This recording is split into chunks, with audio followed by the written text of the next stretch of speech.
Paw'dCats Sports.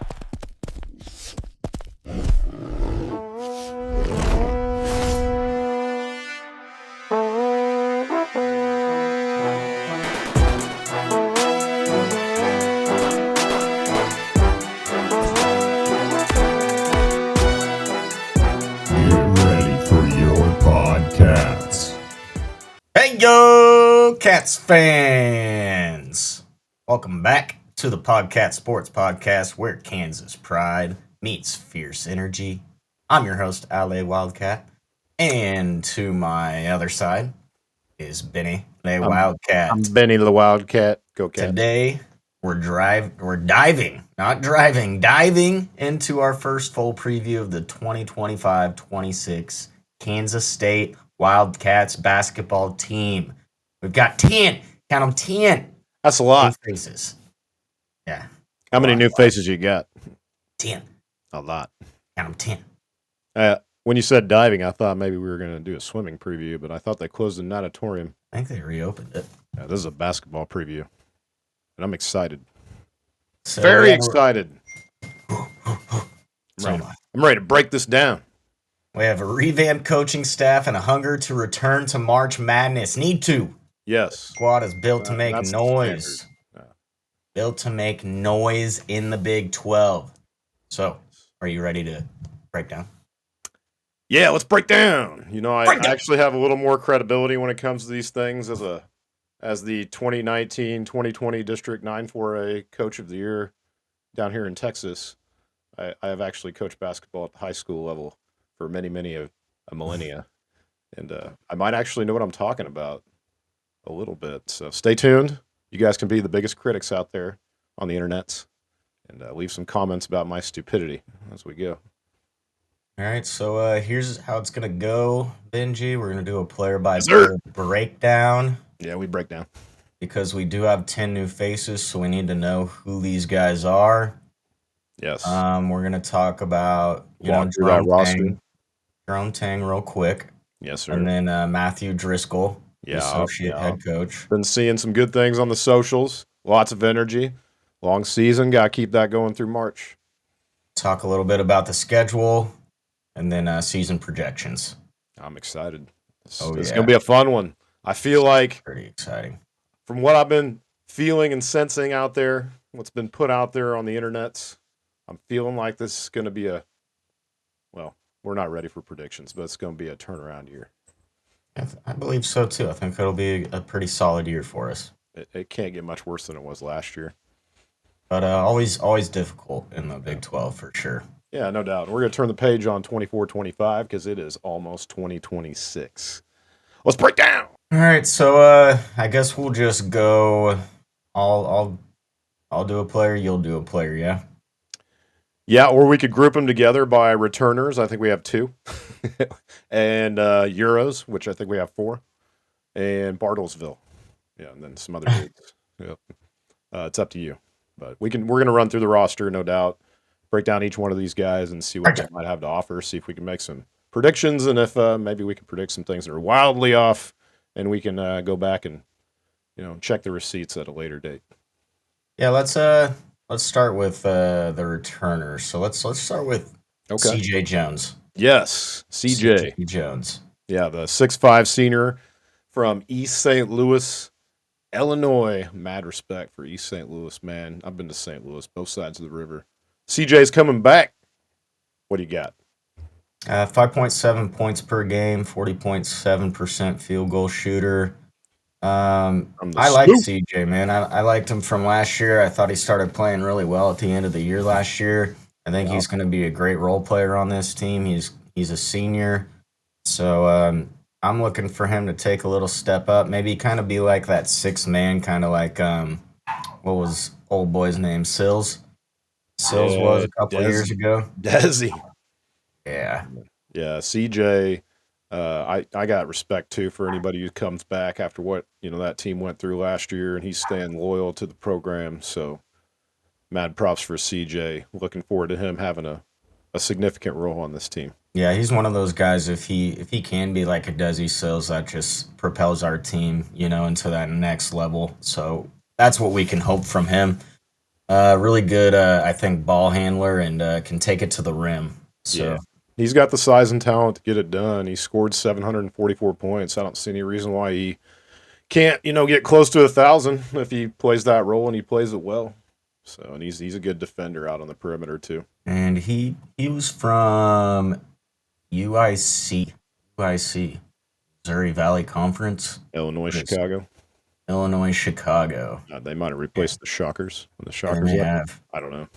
But The 33 Valley of minutes Death. or 33 games played, about 19 minutes a game. Yeah. So big role that he can play on our team.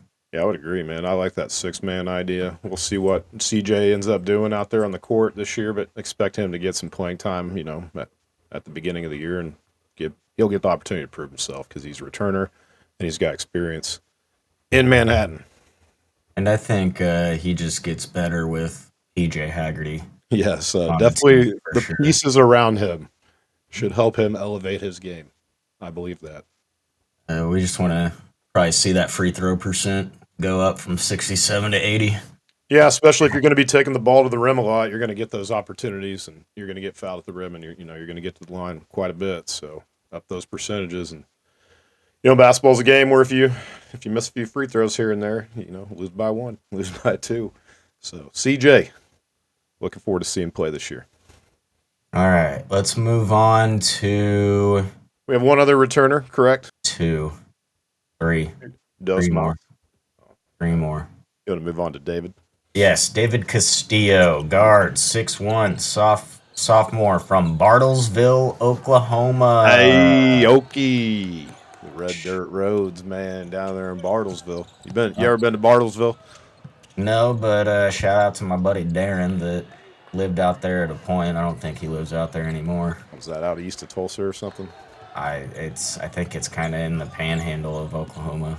No, it can't be out by southwestern Kansas, Canada. I think it's over in the Tulsa area, but anyway, David Castillo coming back for his sophomore year, of course. He's a 6'1" guard, 180 pounds, out of the great state of Oklahoma, which I'll be driving through here in a week or two to go to that Texas Tech game.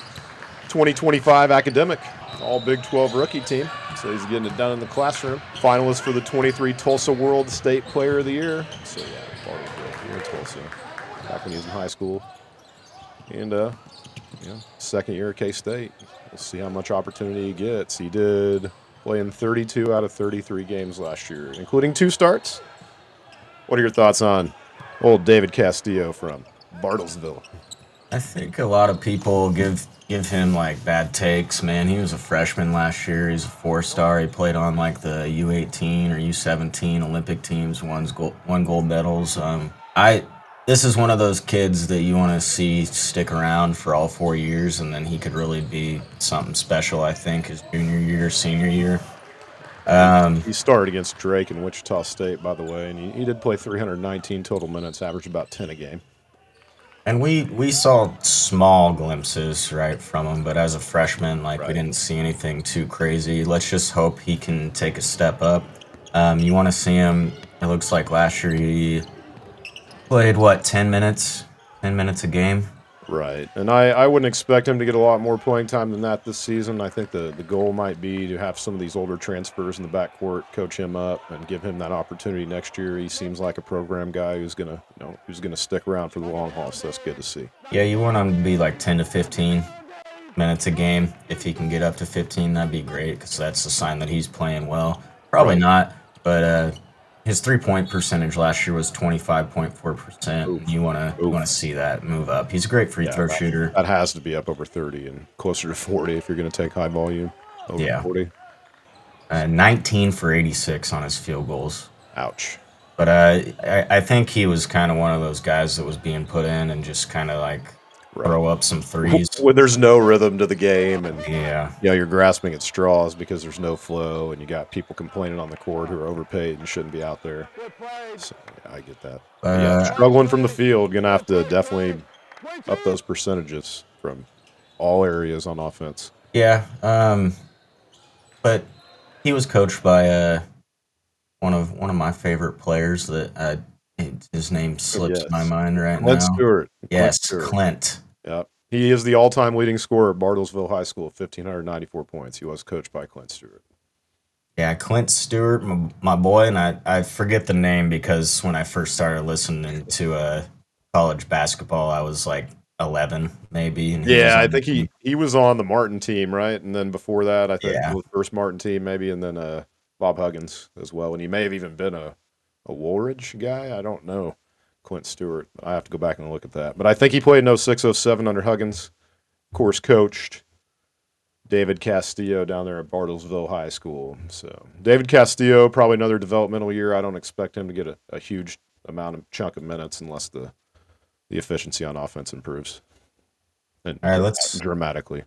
let's move on to Taj Manning, and then we'll Yeah, go with Moby. Taj. What do you got on your boy Taj? Well, I think you know how I feel about Taj. He's a redshirt junior, 6'7", 230, out of Missouri, Grandview, Missouri. He's played sparingly last year, if I recall correctly. He's a front court guy, and he's got a ways to go. 2.5 minutes per game, which actually was a decrease from 23-24. Yeah, so third year. I'm not sure what we can expect out of Taj. But gotta hand it to the guy, man. Sticking around, he must really love Coach Tang, and he must just have a really good attitude and must be a good guy. So Yeah, I love that. And maybe some of these guys too are sticking around trying to get those degrees before they go off to Europe and play, and that's good to see because it's hard to do that when you're jumping from school to school. I mean, could you imagine being PJ Haggerty and having to transfer your credits 3 times? Yeah, It'd be a nightmare, man. I wouldn't want to have to deal with the office of the registrar that often. 4 different counselors. PJ might not be as worried about a degree as maybe Taj. So we'll see. But he was, he's Missouri Class 4 state title. That's why we recruited him. They were 29-2. Kansas 4A state title. So he played in both sides of the border. Bishop Miege and Grandview out there in Missouri. He came to Bishop Miege before he came to K-State. And won state titles in both states at the 4A level. Yeah, maybe he'll get a little time, little. Stay tuned. We got some front court help coming. He's going to have a lot of competition. I hope because we need it. Like I said, he's probably one of those guys that has a great mentality, and he's just a good piece on the scout team. Practice. Yeah, no doubt. You need those guys. Those are important roles, and they're not sexy roles, and they don't get a lot of fanfare. But I love those kind of players, man. And maybe some of those players go on to be outstanding coaches. Mm-hmm. Which is good to see too. All right. What about one more? Our boy Moby? Ruka. Obi. You can get stung like Obi. So 6'6" junior from Galway, Ireland. We don't want Moby to get stung, man. Sting others. 2.1 points per game. 60% though field goals. 8 minutes per game. I think he got hurt last year at some point. But this guy showed a lot of promise last year when he was in the game. A lot of promise, and I'm hoping he's one of these guys that can break out for us and be like that 4. Yeah, that 4 man. Inside, outside stretch. Inside, outside stretch, and if he can, then that can just elevate this team as well. I don't know though. It's a little sketchy because only 8 minutes per game, right? So I don't know. Well, he's one of the Euros. He seemed like one of the more athletic kids out there on the court last year. But yeah, we didn't get to see a whole lot out of Moby last season, and this will be his second year, right, on campus, even though he's a junior. Yes. Yeah, he played community college up in Iowa at Ellsworth for a year before he came to K-State. He's got major hops. Hops. Yeah, vertical through the octagon roof, which should have an advertisement on the top by now. Gene, we're missing revenues. What are we doing? Anyway, this is just anecdotal stuff. Let's move on. Yeah, I'm excited for him. He's just a big hustle guy. Plays his heart out. Yeah, and he's a lot cooler than the Moby from the 90s. A lot cooler, and he's got more hair. Bald-haired Moby. Yeah. All right, so that's a good transition for the actual European guys that are going to be new on campus. So let's go. We got 3 others, right? Let's take a look at those guys. Elias Rapike. I think it's Rapike. Elias Rapike. Rapike from Berlin. Yes, forward from Berlin. He is a 6'9" Haas, 225 pounds, junior from, what's this program? Alba Berlin, ALBA? It's got to be a club team or something. Yes, Alba Berlin. He's a 2025 Eurobasket.com All-German Pro B Group North honorable mention. And the 2024 Eurobasket.com All-German Pro B honorable mention as well. So 2 straight years of honorable mentions over there in the Pro B. Yeah, this is a guy that's been playing pro ball for 3 years now. 22, 23, 23, 24, 24 25. On some Euro, U18, 20 teams. Yeah, and he went from playing 3 games in 2022 to 23 to 6 games in 23, 24, and then 27 games in 24, 25. Nice. Hopefully this guy's got a big upside. I know very little about this guy. And we'll get to see him in bits and pieces in the non-conference as they rotate in and out those guys in the front court. It says he's going to play on the wing, so maybe he'll be out there, hanging out in the corner, ready to unleash some threes. Yeah, 53.2% right field goal percentage. Can he defend? Can he protect the rim? 23% 3-pointers, 60% free throw shooters. So I mean, yeah. It's meh, but I think he'll be all right. Probably another one of those guys that will probably need to play at least a little decent if we want to make any kind of impact. I don't know.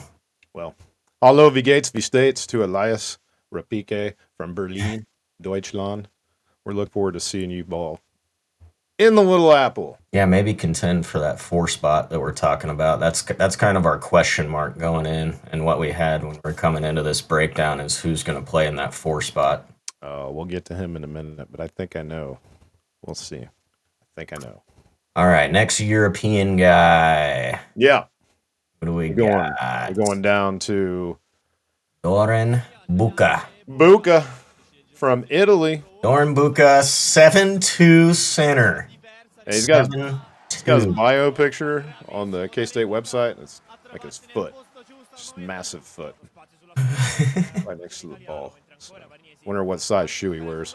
254 pounds, got decent beef for a 7'2" guy. A lot of times those guys are toothpick. 254, 7'2". He is the second tallest player in the history of Kansas State Wildcat basketball. Can you name the tallest? Jason Bennett. Yeah, if I had my bell, ding, ding, ding. Ding, ding, ding, Every time ding, the bell ding, rings, ding. an angel gets his wings. Jason Bennett on the 06-07 team is the tallest player in Wildcat history, 7'3". If you look at that list, it's on his, it's on the K-State website, under his bio. There's one good player on that list. Well, maybe a couple. See if there's any old school guys. Roger Suttner may have been a dog back in the 60s. But J-Ho is on that list, and the others. Dominic Sutton. Hey, we got Nick Pino, 65, 68. Those 60 guys, I'd have to look more into them. They may be some ballers. But these, Joe Leonard, if you remember Joe Leonard from the Woolley days, and the late Asbury, early Woolley days, that was rough. 7'1". Yeah. Jason Bennett. We all remember those days. Wally Judge, not on the list, but I thought he was over 7 feet. I don't know. He was pretty tall. What about Dominique Sutton? Yeah, Dom Sutton was 6'5". Wasn't that tall. Yeah, he was not anywhere close. Yep. But this is a guy you want on your team, no matter how good he is. 60.8% field goal percentage. He was 4th in the league in shots made. He averaged 5.6 points on 60.8%, 101 of 166. And I imagine, a lot of it is just picking up rebounds, throwing it back in, which if he's the tallest guy on the court and we're having trouble guarding the rim, then throw him in there. Love it. Yeah, I think he's another guy who played some semi-pro ball over there in Europe, played with the Italian Serie C and B. I guess C is like the C team. Then he went on to Serie B. I guess that's the B team.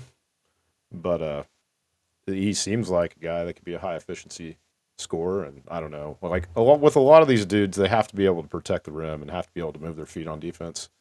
So that's a big piece that gets ignored a lot. We just have a tendency to look at the numbers on offense. The biggest dog of all these big guys is going to be the guys playing the most, because we don't need them to be a high-volume scorer inside. We see him to be able to defend, protect the rim. We need one guy to be able to do that and do it well. Yeah. Kind of like Will McNair a couple years ago. Right. Couple years I ago. wouldn't be upset seeing any of these bigs, score single digit averages if they're up around 8, 9, 10 boards a game. And, like I said, making those guys earn their points at the free throw line, not giving up easy buckets. And that has been an issue for us. It's just rebounding. So we've got a lot of length on this team. So we had some pretty soft people in the front court last year. Yeah, we need to see toughness out of these guys. I think is the main thing: toughness, hustle, and then just getting those rebounds, getting up on the boards and boxing out. Absolutely. Best teams always start on defense, man. Locking down the rim and getting out in transition, forcing turnovers. Okay, Stephen Osei from Toronto. Oh, we're gonna go at him. He's not a European guy; he's a Canada guy. And then we'll go to. Oh, I should be singing "Oh Canada." My bad. I don't know all the words to that one. Oh Canada, something, something, we something. Love you, Stephen Osei. Yeah. Can you see? I had to, click on the little ear icon on the K-State website so I can get that one right. Stephen Osei, sophomore, 6'10", 200 pounds, from Ontario. I think he hangs out with Drake. He's from Toronto. Drake lives in Houston now. Oh, I thought Drake was in Iowa. Weird. Is he? I don't know. Yeah, so confusing. From Casper College, JUCO, 11 points per game, 63.8 field goal percentage. Way out there in Wyoming. There's only 600,000 people in that state. It's the least populated state in America. So Steven must have had quite an experience out there among the tumbleweeds and rolling rocky hills of Wyoming. This plays into what we were talking about, 7 rebounds per game, man, at that JUCO. So if he can get around 4 or 5 and get some playing time, we'll see how good this guy is. Right. Who will be the dog? He's number 23. He played 20 minutes per game. Or no, 20 points per 40 minutes.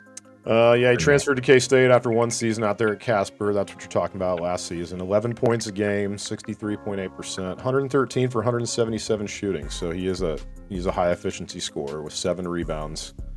This might be that guy. It could be. We'll see. He looks like a dog. 21 minutes per game.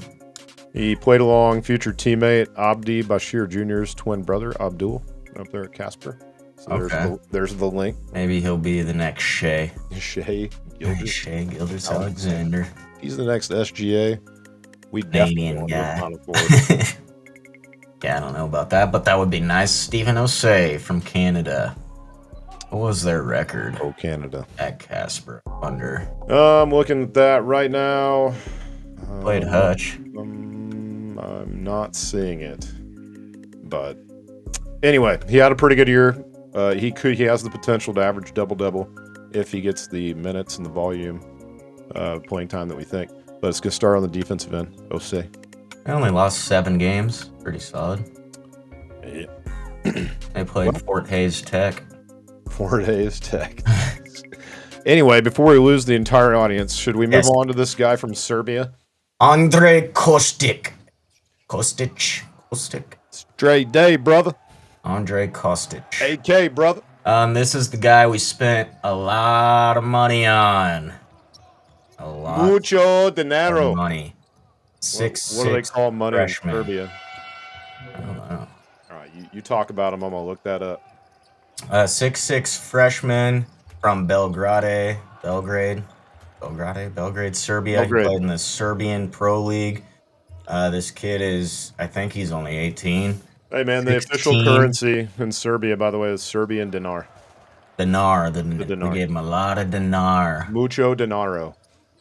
Mm-hmm. So, continue. Tell us more. 16.4 points per game. 43.2% field goal percentage. He is a freshman. Officially playing the wings, 6'6", 210. He was... So I'm seeing 61% field goal percentage from 2, and from 3-point land, 31%. Pretty solid free throw shooter, 76.9%. He played for CZV. Yeah, and keeping in the tradition with Jerome Tang recruits who win championships, he was a member of the Serbian U18 and 19 national teams, won the gold medal at the 2023 U18 championships. Silver medal in 24 at the U18. So he's a champion, and he runner-up last year in those events over in Europe. And this is another one of He's those 20 years old kids now. Is he 20? just playing pro. When was he born? Born in 2006. Yeah. So he is still 19, probably. Still young, 19, freshman. Still 19. If he might still be 18. I don't know what day and month, but hey, he's a young dude. He's considered one of the top prospects in Europe, and this is the big question mark as far as these taller players go on the roster. He's going to be that guy probably that's a little inside out, but he's going to be mostly on the perimeter, I would imagine. And again, remains to be seen how good of a defender he is. He might need some work there. I don't know. I haven't seen a lot of his film. How much money we paid him? Dinar? How much money? You better pay. How much dinar did we pay this guy? I don't know. Was at least $2 million, if not $4. $200 million. $200 million? No. Yeah, probably not. $2.5 million. All right. So pressure's on, man. $2.5 million. Dre, you're making more money to play Kansas State basketball next season than I made in my entire 21-year career as a teacher and a coach. Sin presión. All right. That means no pressure in presión. It's Spanish. Now let's. It is in the native language of Serbia, so I apologize. But hey, I'm going to be behind Dre 100% of the way. No doubt. All right, let's move on to these last four big pieces of our team. Yes. Big chunk. New faces. We're going to start with Kamari McGriff. The crime dog. This is Fred's grandson or is it his son? Kamari. Fred McGriff. That's your dad? Is a forward 6'9" senior from Tallahassee, Florida. He played for UNC Wilmington from 2021 to 25. Some winning programs that went to March Madness. Last year, 34 games played. 99 wins over there in the CAA champions twice in the regular season, 22 and last season. They also won the tournament title out there. They won a CBI his first year back in 22, and they did get to the NCAA tournament, of course. Last season, 85 career games at UNCW, 42 starts. Got a successful program that made the tournament and won 2 titles. He was playing close to 20 minutes per game last year. 66% three-point shooter. Because he only shot like one. The crime dog's going to get his chance to turn away all the criminals trying to get in the paint. And let's hope that the crime dog can step up and be that dude. He was a 76.5% free throw shooter in 23-24, and that went down a little bit in 24-25. Impressive for a dude that's almost 6'10". Yeah, but he was scoring 11.5 points per game last year, so that's good. He's only improved, it looks like, almost every single year. So he's going to get a shot, and remember, these are guys that we think are actually going to want to play, other than the guys we had last year that just didn't want to play. I mean, we ain't going to talk about that. Not breathers. This guy, McGriff, he's going to earn his money, his dinero. Oh, yeah. And I love to see that. I wouldn't want money just to be thrown at me, man. I want to go out and I want to go get that bag. I want to go get it myself. Everything earned, nothing given, man. Crime dog, your job. Lock it down and get your points where you can.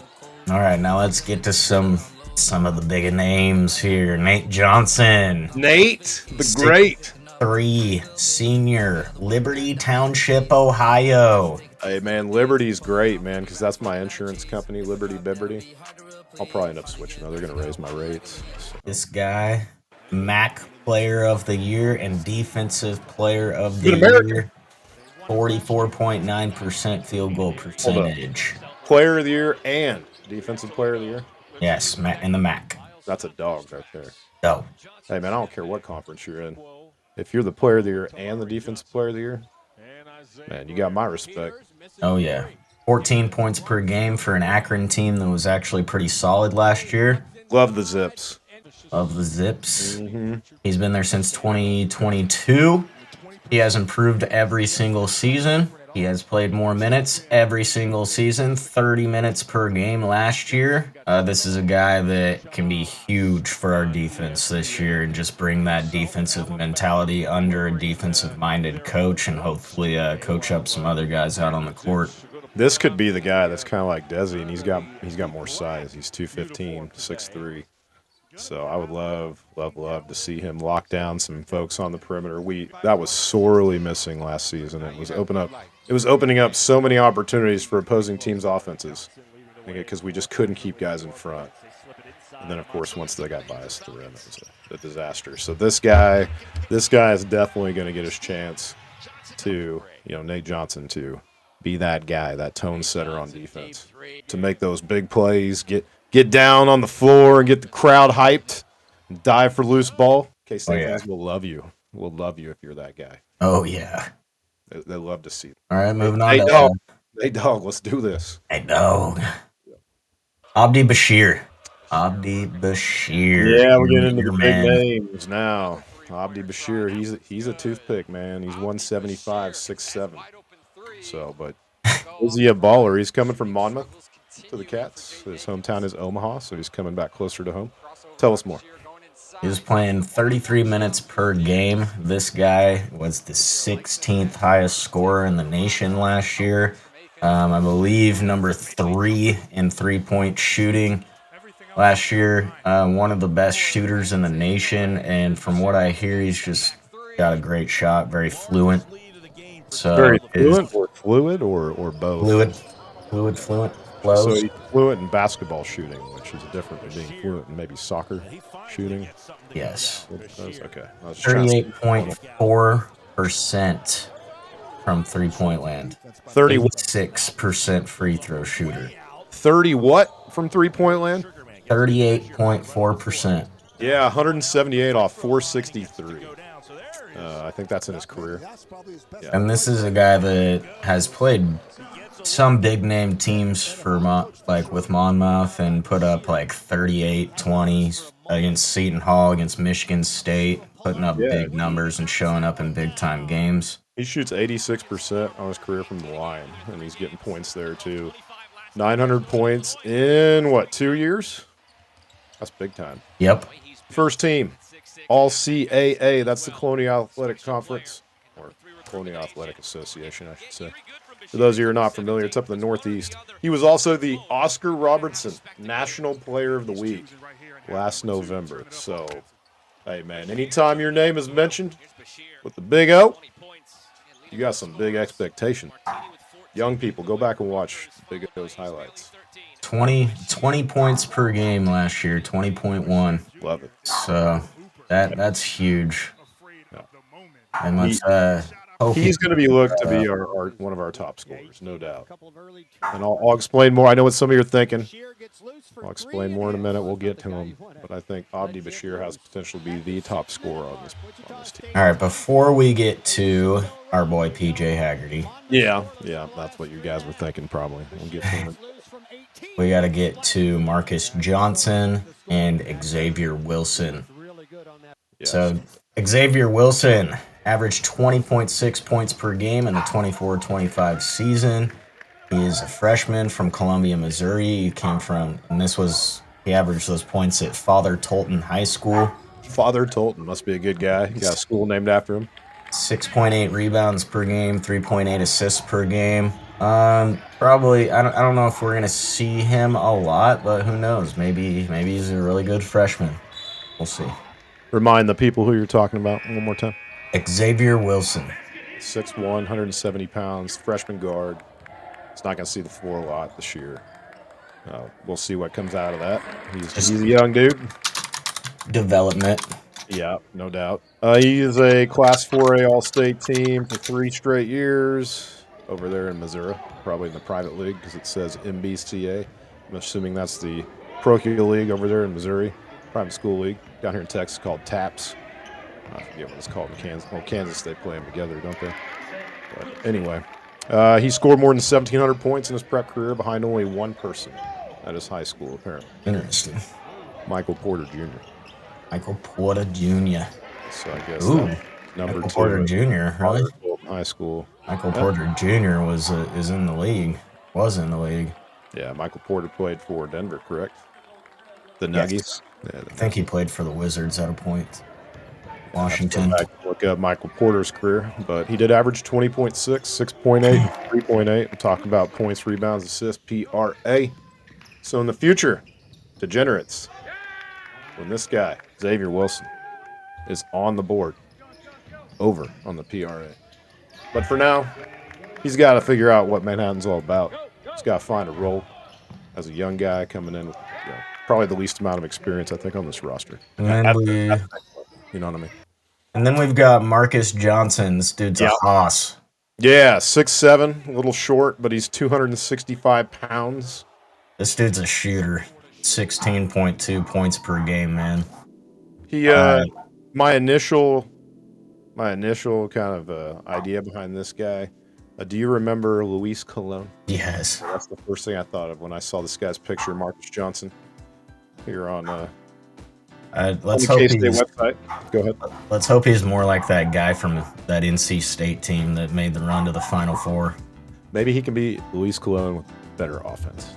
Yeah, well, he's gonna have better offense because this guy shoots the 3-point at 39.4%, dude. All right. 260 some pounds just banging threes. Yeah, the game has changed, man. I already know this guy. If you ain't shooting layups or taking threes, you're doing it wrong. I already know this guy's gonna be my favorite player on the team, man. We're out one end, man. We ain't going. Nobody's gonna see it coming. He's gonna go on the court and just start banging threes. Yeah, he's just gonna go stand on the left, in the left corner because he's probably a left-hand shooter, and he's just gonna bang. And he's 89.8%. Down 10.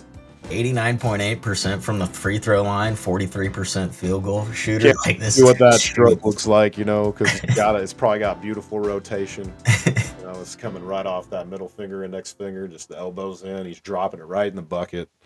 This is one of those guys you want to see be aggressive on defense too, man. If he's aggressive on defense, this guy could be awesome. All these numbers are great, but they're all offensive numbers. This team is going to have to do two things. It's going to have to play well defensively, of course, and find a way to gel on both ends. How do all these pieces fit? It's going to be a big mystery, and it's going to be very exciting to see. All right, and then finally the last piece. Yeah, the last piece. The All-American. Our boy, PJ Haggerty. Remember the name.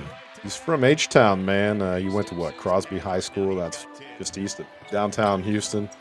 I don't know how Coach Sampson let him get out of his own backyard, but he's been to 4 schools in the last 4 years. He started his career at TCU where he didn't play much, but he does have experience in Big 12 arenas. He talked about that on the Paw'dCats podcast. I'm sure you guys listened to that 10-minute clip. He did go to Tulsa and play in the Americans, and for Memphis, of course, so you probably remember him playing against Wichita State if you're from the Wichita area or watch any of that conference. And maybe you've seen him play in person if you live around one of those American teams like North Texas or SMU or something. Well, SMU's in Big East now, but you know what I mean. So tell us about PJ Haggerty. What is his role going to be on this team? He's going to be the guy.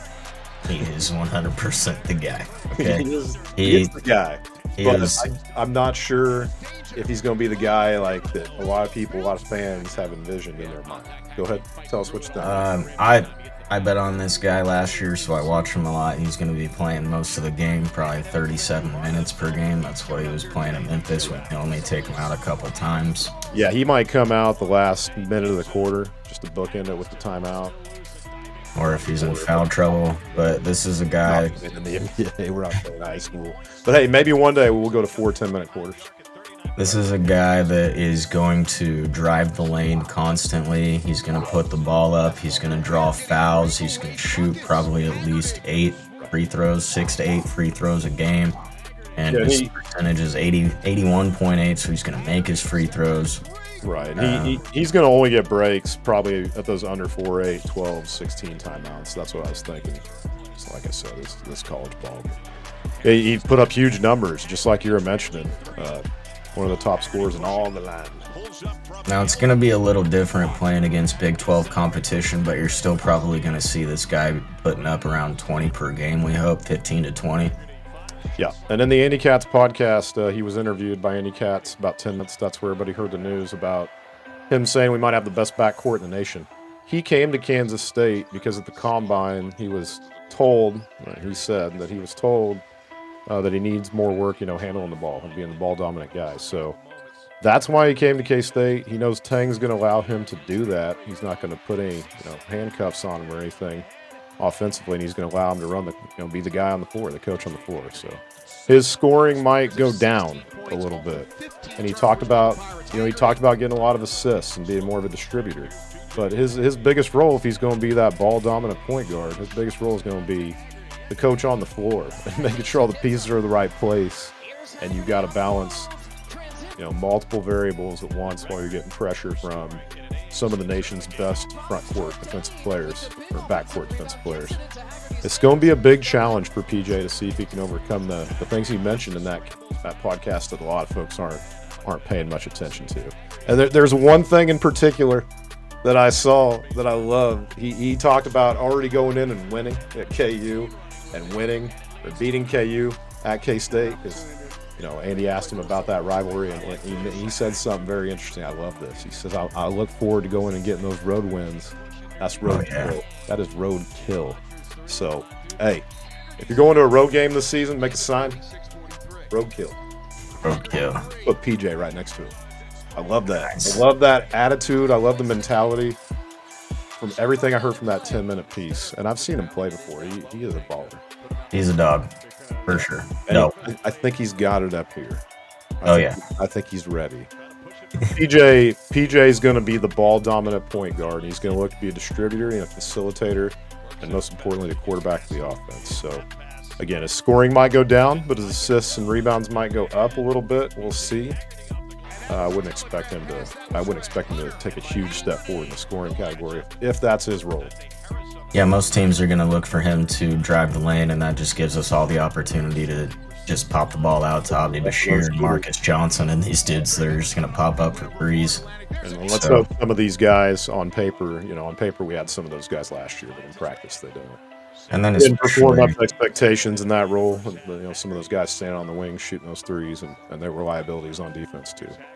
See a lot of those driving the lanes, hopefully, and then just pass it around to defender to Doran Buka, who can easily just not even jump and put it in the hoop. He's 7'2". Be nice. So he did declare for the NBA draft last year and went to the Combine. Haggerty got that advice from scouts. Didn't feel like he was going to be a first-round pick, so here we are. He's in Manhattan getting that opportunity to improve in the areas that the scouts said he needed to improve upon. He scored 1,400 points in his college career, 48% from the field, 452 out of 934 shots for a guard. That's pretty good. 33.2% from three-point range. Hopefully that number will get up closer to 40. And maybe fewer threes, but more makes, more efficiency. If he's going to be that in that role, like we said, being the ball dominant guard. And can he get to 2,000 career points? I don't think so. He's probably going to finish with somewhere in the neighborhood of 1,800, maybe, because I think his volume of shots will go down, and therefore his scoring will go down. But that's okay. I mean, if we got 3, 4, 5 guys scoring 10 points or more a game, I mean, the best teams usually have 5 or 6 dudes who are scoring 8, 9 or more, and sometimes 3, 4, 5 in double figures. So that's really what we need. If he can average 14 or 15, and then we have 3 or 4 other guys averaging over 10, then we're going to be in great shape. That's going to be a key indicator early on in the season to look at. So let's move to a few questions. How quickly can Tang's new roster gel before Big 12 play begins? Oh, I don't know. Let's look at the schedule then. Let's head over there and take a look at this non-conference schedule as we head into the season. So we've got UNC Greensboro, November 4th, Bellarmine, November 8th, California, November 13th, Tulsa, November 17th. Hey, we got a game against Mizzou. Is that a scrimmage or what?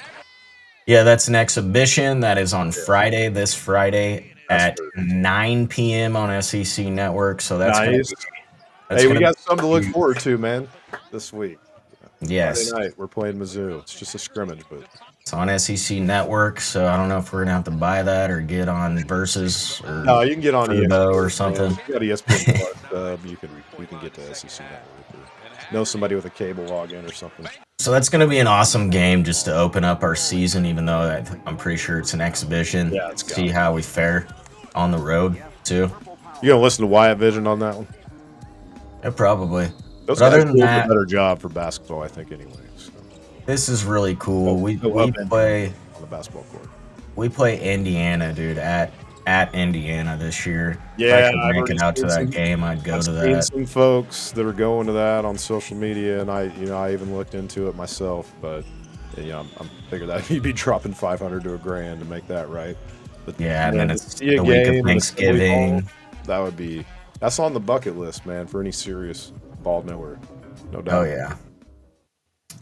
Bowling Green, Seton Hall, Mississippi Valley State, Creighton at Creighton, December 13th, South Dakota, UL Monroe, and then we start Big 12 play. So, Yeah, the, our the, first serious games are right there at the beginning of November. UNC Greensboro at the Octagon, Bellarmine, Cal. All those things are early, November 4th, 8th, and 13th. and then So the we're Hall going of to know a Fame little bit Classic. more by the time we get to Thanksgiving. Then we go, we play Tulsa too before Thanksgiving at home. So that's a good stretch for the students and the fans to go check out those games. Yeah, I think we're gonna be fine. I think I see us starting. Well, we'll get into that later, but with PJ Haggerty, right? I think you can see us. Maybe if we're having problems, he can push us through, be that quarterback on this team. But if we gel quickly, man, then we shouldn't have any problem Yeah. with the Hall of Fame Classic. Yeah, we got November Mississippi 20th. State there. What is that? The weekend before Thanksgiving, November Yeah, 20th. November 20th, and then we would Thursday and play, what? It's Thursday and Friday. So yeah, right when Thanksgiving break's kicking off. and that's in Kansas City, so we have the Yes. advantage there. Pack the T-Mobile Center with purple, man. I almost called it the Sprint Center. Sprint doesn't exist anymore, kids. It merged. And then if we, we're going to play Nebraska and New Mexico the next night, and if we win, we're going to play late at 8:30 Friday night. But if we lose, we'll be at 6 p.m. the game before. Nebraska or New Mexico. I'd love to see the Cornhuskers, but hey, the Lobos, man, that's another bucket list arena that I want to go see. The Pit down in, I think it's in Hmm. Albuquerque. But yeah, New Mexico, that arena looks really interesting. And I remember seeing a lot of very, very good games on those late ESPN games back in the day, in the 90s. Good times. So, do you think that this international and transfer talent will give us an edge in road environments? Yeah, I think so because those guys travel a lot throughout Europe. I don't know how the crowds are at some of those So, in semi-pro states Serbia, over there, but man, they can get crazy. I've seen videos yeah, on the Serbian I basketball believe it. crowds. I believe it. So yeah, that's definitely going to give them some experience in playing in those high pressure situations in championship, without a doubt. But everything's going to be very new to these guys, and they're we have the advantage of being at home throughout November. We're not going on the road, and a real true road game until we go up to Bloomington. So Hmm. that's the first big test, and it is Tuesday before Thanksgiving.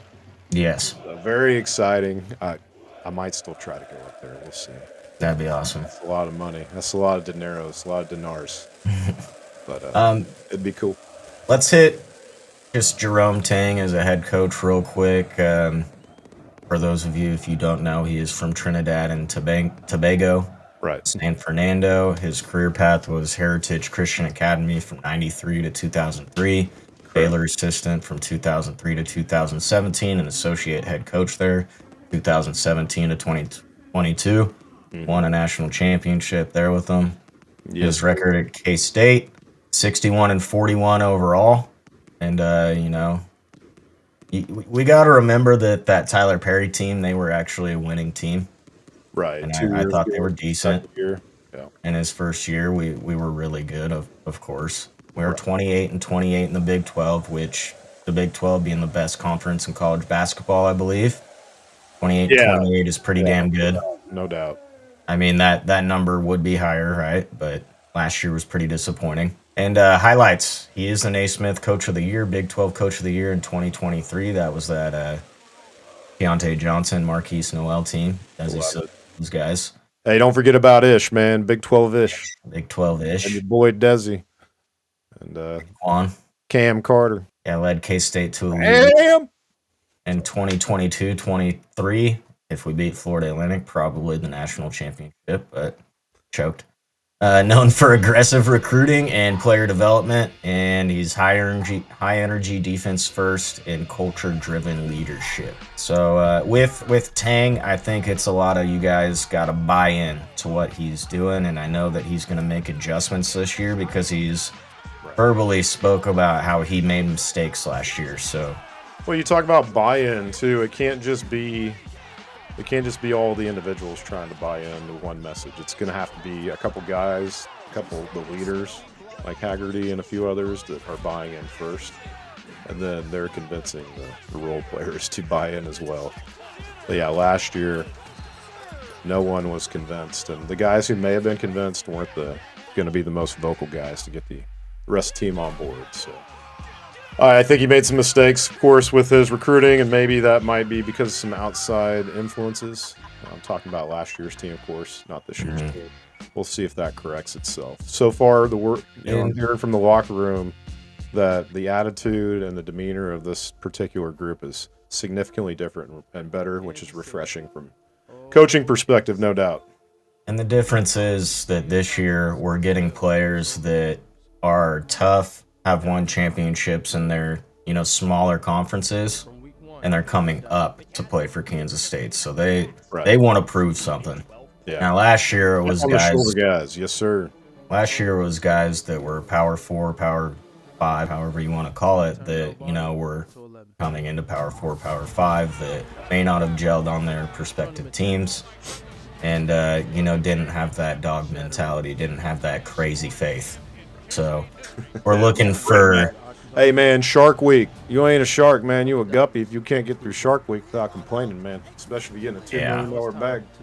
Yeah. The rest of this non-conference slate, to get back to it, after Indiana we get into December, and there's a lot more games there at Bramlage at the Octagon, 3 straight. Then we got to go up to Omaha, which is our second tough road test, and we will be playing the Blue Jays. And I love watching the new Big East, that basketball conference. It's a lot of fun to watch. I really enjoy it. South Dakota, back home, ULM, and then we start off, of course, January 3rd with BYU. So we really only played 2 true road games, and these guys are going to get a lot of love at home to start the season. Yeah, and then in Big 12 play, obviously, is just a gauntlet. We're playing 18 games this year. You just want to try to have a winning record in Big 12 play. But yeah, 18 games, you're right. 18, not 20, which is great for us. It's not going to be as much of a grind. So let's get to some of these big picture questions. What does a successful season look like for the Wildcats in 2025-26? Tournament. I mean, you get to the tournament. If we miss the tournament, the standard is get to the tournament. Then we got to take the next step. So successful season, get to the NCAA tournament. Win. Maybe, I guess, 25 games would be a good bar, probably, especially since we're going to end up playing about 35 probably or more.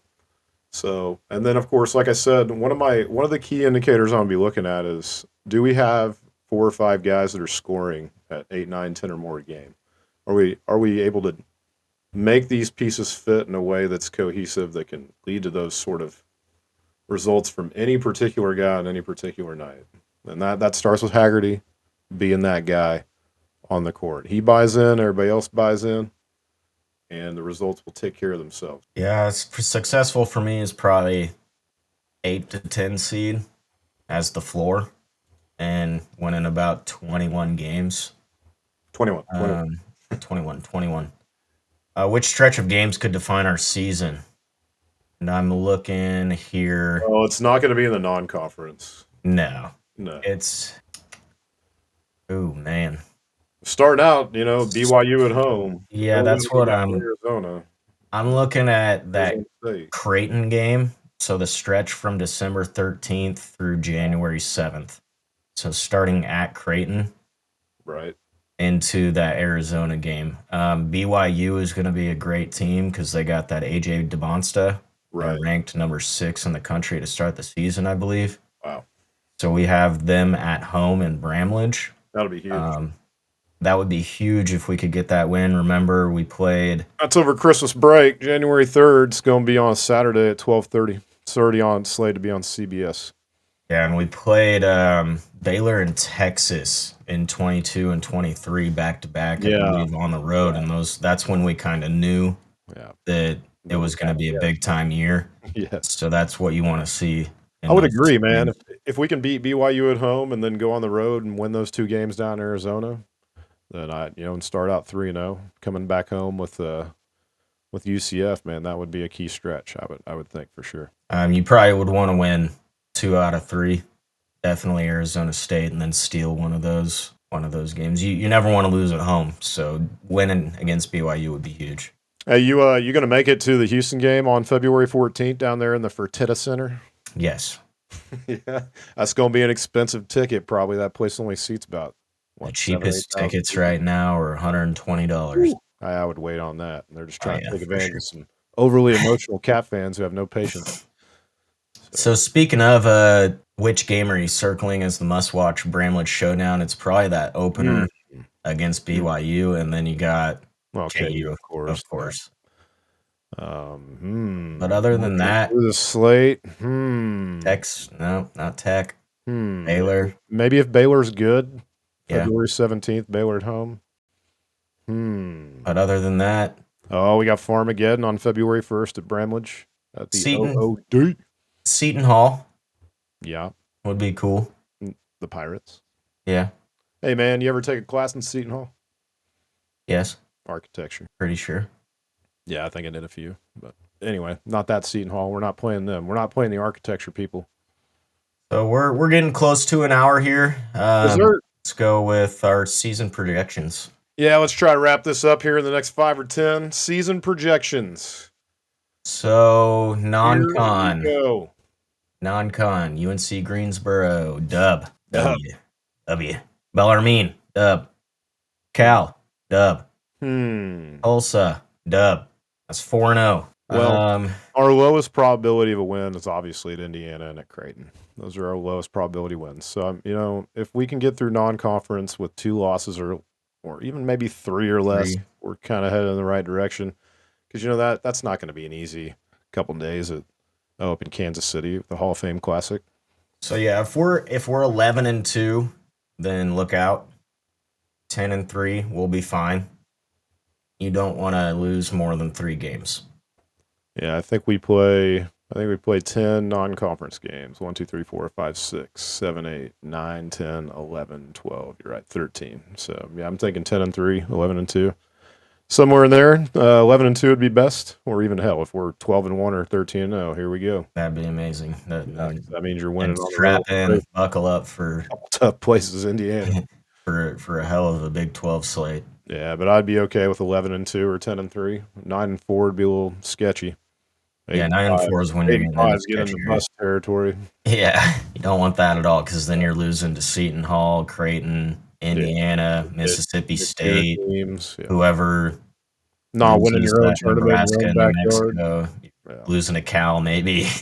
Yeah, don't want that. Don't want that. No. So if you can go 11-2 in non-con, then you're playing 18 games. Go 9-9, 10-2. You're up to 21 wins, like you said, and then you got the tournament, both tournaments. Yeah, so in Big 12 play, then 9-9, right? That's kind of the floor. You want to be more at 10-8 or 11-7. Yeah. If you can steal some games, 12-6 is great. Right, you're gonna have to be. That's when you're really good. 4 to win the conference, maybe even 15-3 to be, ahead of Houston or BYU or KU or some of these better teams. All right, it's possible we start off 0-2, and then I think we would definitely win the next 3 or 4. Right, 4-2, and then we got KU at home, and we know that we have beat KU at home under Tang. Tang's 500 against them, so you kind of at this point chalk that up as a win. Yeah, in my eyes. So that's 5. Then you play at West Virginia. Right, so you're 5-2 in Big 12 play, and then you go at West Virginia, Iowa State, TCU. 9-9, man. 9-9. Yeah. I mean, that's always you're always trying to go over 500 in the Big 12. 7 Stuff's and conference. 3, 8 and 3, 8 and 4, 8 and 9 and 4, 9 and 9. 5. 9. Even with a 10, losing record at 8 and 11, 10 or 12. 7-11, you still got a chance to get in the tournament. But I can see us go 12 and 6, man. So my projection there is going to be 12 and 6. 12 and 6 would be good. That'd probably put us up at on the 5 line, maybe 6 somewhere in the tournament. Yeah, which I think is can be accomplished, but it all goes back to how we can gel. So I am going to predict that this season we are 23 and 23 and 8. I like that. 23 and 8 should get you up, probably, like I said, probably around 5, maybe 4, depending upon how good the rest of the conference is and how your non-conference slate goes. If you can beat Creighton and if you can beat Indiana on the road, that's going to help pad your resume, and that should give you a couple spots up on the the 7, 8, 9 lines. You kind of want to stay away from that one side of the bracket too.